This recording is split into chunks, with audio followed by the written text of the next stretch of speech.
Good morning. आप सभी लोग का साइलेंट रेवोल्यूशन आर्ट्स क्लास में स्वागत है।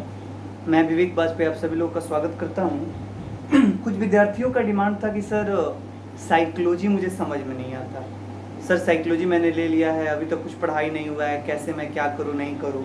तो उन सभी लोगों के लिए मैं साइकोलॉजी को बहुत ही सहज बनाने का और बहुत ही आसान बनाने का तरीका लेकर के आया हूँ कि आप मनोविज्ञान मतलब कि साइकोलॉजी में कम समय में अधिक से अधिक कैसे नंबर लाएं, कम समय की पढ़ाई में अधिक से अधिक नंबर लाएं।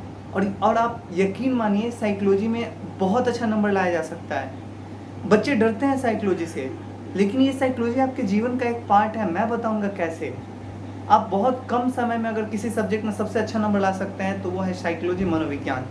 ठीक है, तो सबसे पहले तो इसके लिए हमें ये समझना होगा कि कैसे हम 2021 के बोर्ड में जो मनोविज्ञान से क्वेश्चन आएगा तो उसको कैसे हल करेंगे।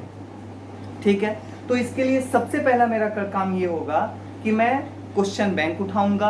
आप सभी लोग अगर किसी भी सब्जेक्ट की तैयारी करते हैं तो सबसे पहले आप क्वेश्चन बैंक उठाइए, और क्वेश्चन बैंक उठाने के बाद पहले आप देखिए तो सही कि बोर्ड आपसे क्वेश्चन क्या पूछता है। आप ऐसे ही एनसीईआरटी को या किसी अन्य प्रकाशन के बुक को उठा करके पढ़ना शुरू कर देते हैं, उससे बेहतर है कि आप सबसे पहले अपनी क्वेश्चन बैंक को उठाइए। बोर्ड ने कौन कौन सा क्वेश्चन पूछा है, किस चैप्टर से कैसे क्वेश्चन पूछे जाते हैं, आपको पहले इसका आइडिया होना चाहिए। तब जब आप अपनी पाठ्य पुस्तक को पढ़ेंगे या फिर किसी अन्य प्रकाशन के बुक को पढ़ेंगे तो आपको समझने में बड़ी ही सहजता होगी। मैं सबसे पहले ज़्यादा समय नहीं लूँगा, सबसे पहले मैं आता हूँ मनोविज्ञान, जिसका आपके यहाँ 100 नंबर का एग्जाम होगा, 100 अंक का ये होगा, जिसमें आप सभी को पता है, ये मैं बार बार लिखता हूँ ताकि आप अपने दिमाग में एकदम फिट बैठा लीजिए। प्रैक्टिकल 30 नंबर का है, प्रायोगिक जो प्रैक्टिकल है वो 30 अंक का होगा, जो कि आपके विद्यालय, इसका भी अलग से एग्जाम होता है, लेकिन यकीन मानिए कि इसमें सबको अच्छा नंबर मिल जाता है। ठीक है, तो ये तो 30 में कम से कम आपका 25 से 28 नंबर सेव है। ये 25 से 28 अंक ये आपका नहीं कहा जाता है कि आपका रखा हुआ है सेव है, ये कोई नहीं आपसे छीन सकता, ये आपको मिलेगा ही मिलेगा। थोड़ा सा प्रयत्न कर दीजिएगा, अपने जो भी आपको प्रायोगिक दिया जाएगा बनाने के लिए, आप पहले से प्रैक्टिकल का कॉपी अच्छे से बना करके रख लीजिएगा, तो ये आपका 25 से 28 नंबर सेव है। अब हम बात करते हैं 70 अंक की, जो विषयनिष्ठ है, जो विषयनिष्ठ परीक्षा होगी और जो आपका 70 अंक का होगा, उस 70 में भी आपके लिए बोर्ड ने इतना सहज कर दिया है, शायद हमको लगता है कि इतना सहज तो कोई बोर्ड कर ही नहीं सकता जितना बिहार बोर्ड ने आपके लिए किया है। इसमें आपको 35 अंक का आपसे वस्तुनिष्ठ क्वेश्चन पूछा जाएगा। ठीक है, 35 नंबर का वस्तुनिष्ठ पूछा जाएगा, जिसको आप ऑब्जेक्टिव बोलते हैं। और ये 35 नंबर का जो पूछा जाएगा, लेकिन क्वेश्चन आपके प्रश्न पत्र में 42 होंगे, याद रखिएगा।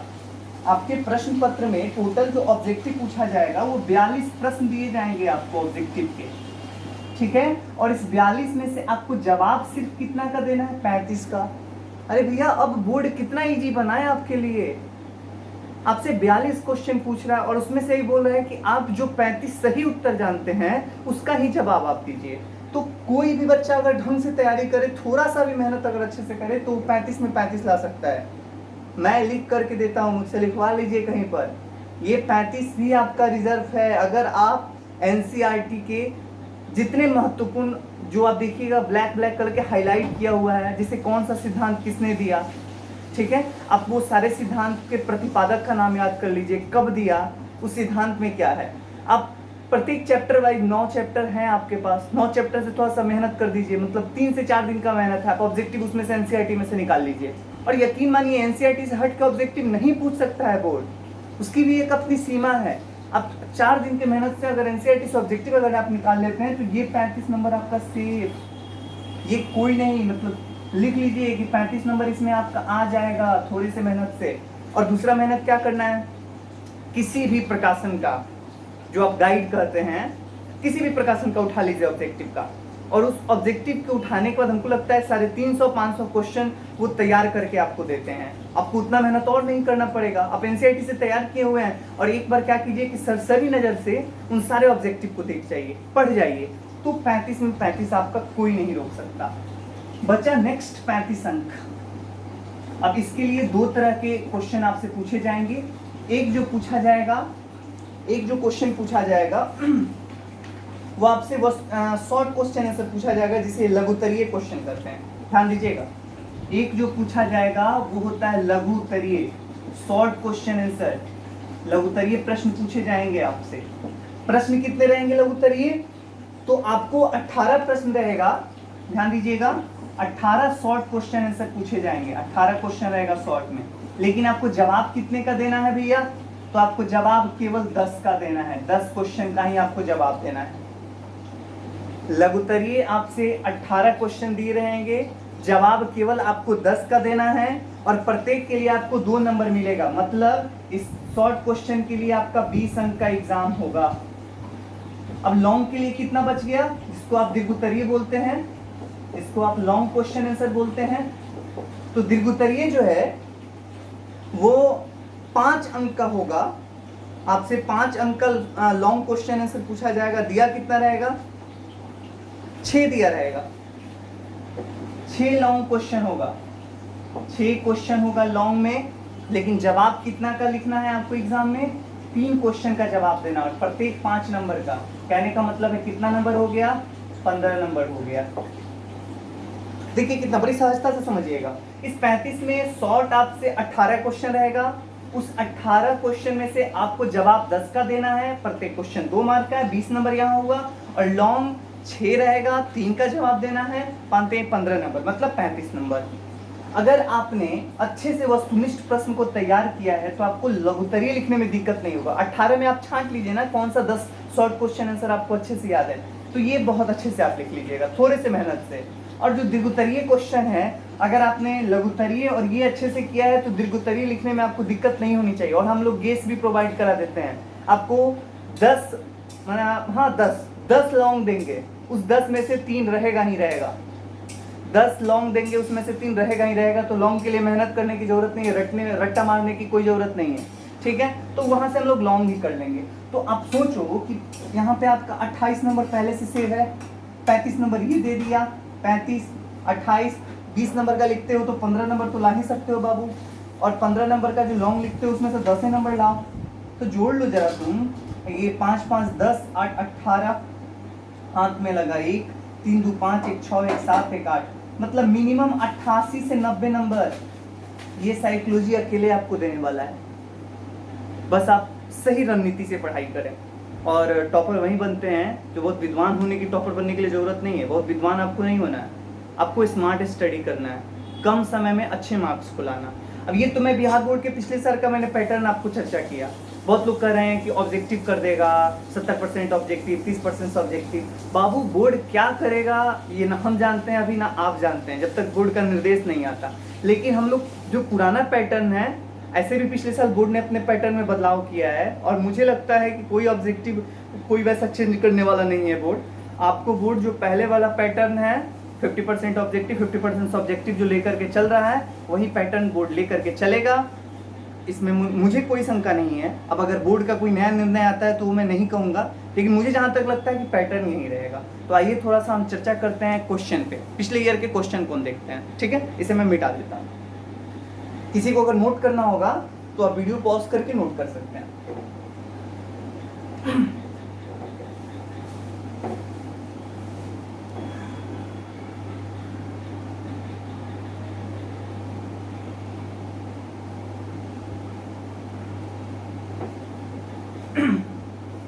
अब मैं यहाँ पे सबसे पहले कुछ ऑब्जेक्टिव क्वेश्चन को रखना चाहूंगा, ठीक है। आप लोग बड़े ध्यान से सुनिएगा।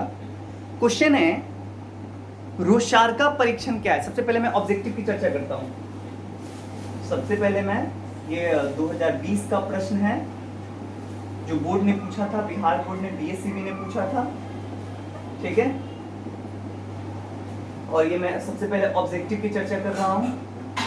ये बोर्ड के द्वारा जो पूछा गया वस्तुनिष्ठ प्रश्न जो है, ये मैं वस्तुनिष्ठ प्रश्न की चर्चा कर रहा हूँ आपसे। आपको पता है कि वस्तुनिष्ठ प्रश्न आपसे क्वेश्चन होंगे 42 प्रश्न होंगे और जवाब आपको कितना का देना है, केवल 35 प्रश्न का जवाब देना है। कितने नंबर का होगा, तो 35 क्वेश्चन एक नंबर का होगा, मतलब ये 35 अंक का होगा। ठीक है, आप केवल ये समझिए कि क्वेश्चन कहाँ से पूछे जा रहे हैं। जैसे पहला क्वेश्चन इसने पूछा, क्वेश्चन है रोशार्क परीक्षण क्या है। ध्यान दीजिएगा, रोशार्क परीक्षण क्या है,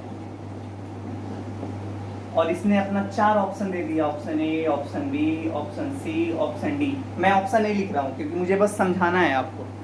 क्वेश्चन है कि रोशार्क परीक्षण क्या है और इसने 4 ऑप्शन दे दिए। चलिए ऑप्शन में लिख देता हूं, नहीं छोड़िए, लिखने की क्या जरूरत है, मैं समझाना जो चाहता हूं वो डायरेक्ट में आता हूं। सबसे पहले देखिए रोशार्क परीक्षण, अगर आपने एनसीईआरटी अच्छे से पढ़ा होगा, अगर ढंग से आपने एनसीईआरटी को पढ़ा होगा, तो आपको पता होगा कि रोशार्क परीक्षण एक प्रकार का प्रक्षेपी परीक्षण है। रोशार्क परीक्षण एक प्रकार का प्रक्षेपी परीक्षण है। जैसे इसमें 4 ऑप्शन है, ये बुद्धि परीक्षण है, अभिक्षमता परीक्षण है, प्रक्षेपी परीक्षण है, या इनमें से कोई नहीं है। तो जब मैंने एनसीईआरटी पढ़ा था तो वहां लिखा हुआ था कि रोशार्क परीक्षण एक प्रकार का प्रक्षेपी परीक्षण है।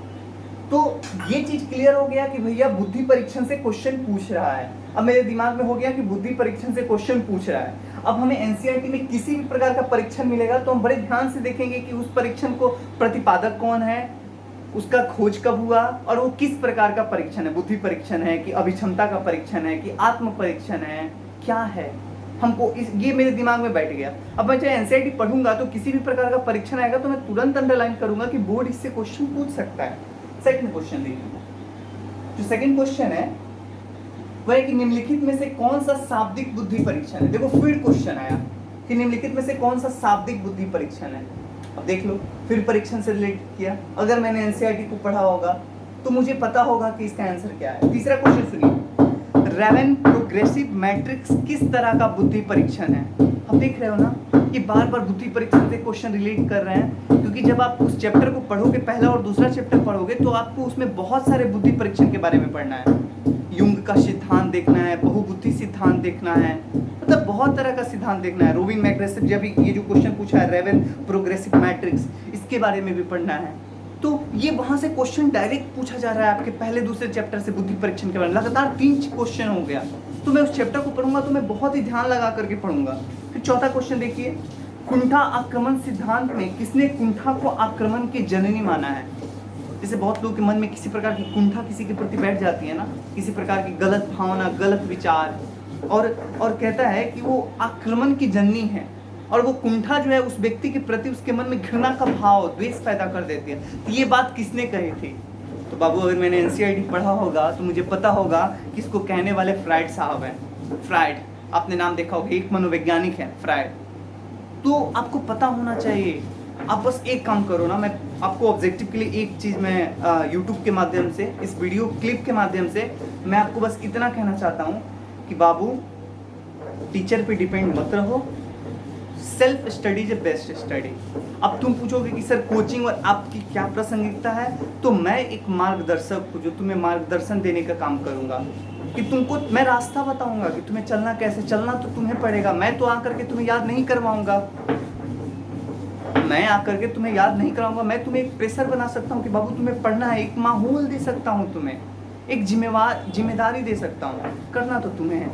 तुम लोग सभी लोग साइकोलॉजी, जो इतना तुम लोग के मन में भय बैठ गया ना साइकोलॉजी के प्रति, तुम सभी लोग एनसीईआरटी को उठाओ और साथ में एक हाईलाइटर रखो, हाईलाइट करते चलो।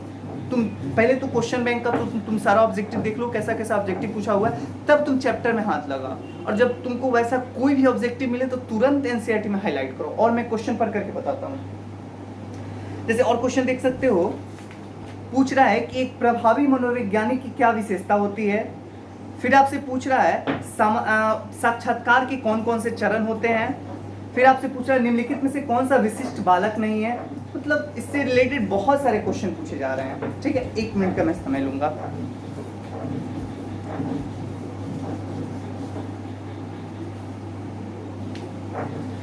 सॉरी, एक कॉल आ रहा था इसलिए डिस्टर्बेंस हो रही थी।